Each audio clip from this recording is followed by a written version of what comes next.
What are the major principles of economics of quality? As in most of the decision-making processes in project management, when we consider the opportunity to improve our management functions, we normally look first at what is called the cost-benefit analysis. In other words, when we are thinking about quality improvement for our product, our first concern is to see if this is cost-efficient for our product. Normally we try to work only with the level of quality that is optimal from the point of view of the quality benefit we gain for each new dollar invested. Although it is generally considered that improving quality will result in increasing cost, this is not necessarily the case in modern quality management. In the past it was generally believed that high quality would come only with high cost. Today, with the concept of total quality management, we have learned that high quality actually reduces overall cost. Tell me more. Some of the statistics developed for the cost of quality for major companies show that the overall cost of quality makes up to 12 to 20% of sales, with the major part of expenses formed by internal costs and costs of appraisal. It has been proven that by spending a higher percentage of cost on quality prevention, up to 70%, we can decrease our overall cost for quality to 3 to 5% of sales. The 70% cost of prevention should not startle us because we are talking about 70% of a much smaller figure but still a larger figure than we are used to. The reason for such a huge change is that there are three major components of quality cost: the cost of production, the cost of acceptance, and the cost of unsatisfactory products.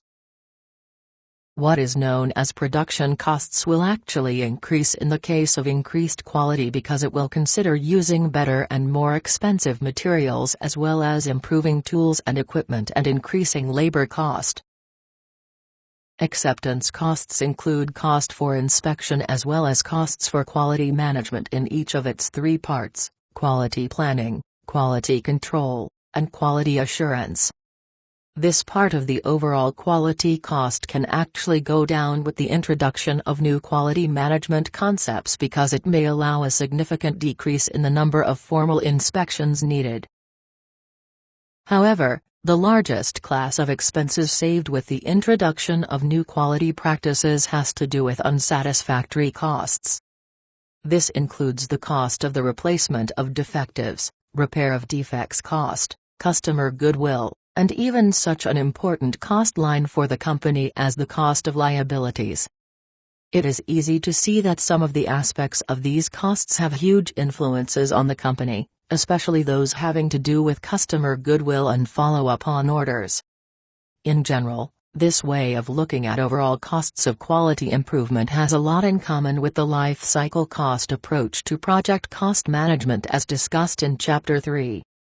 It becomes especially important to recognize these large cost savings in the justification of various quality improvement projects.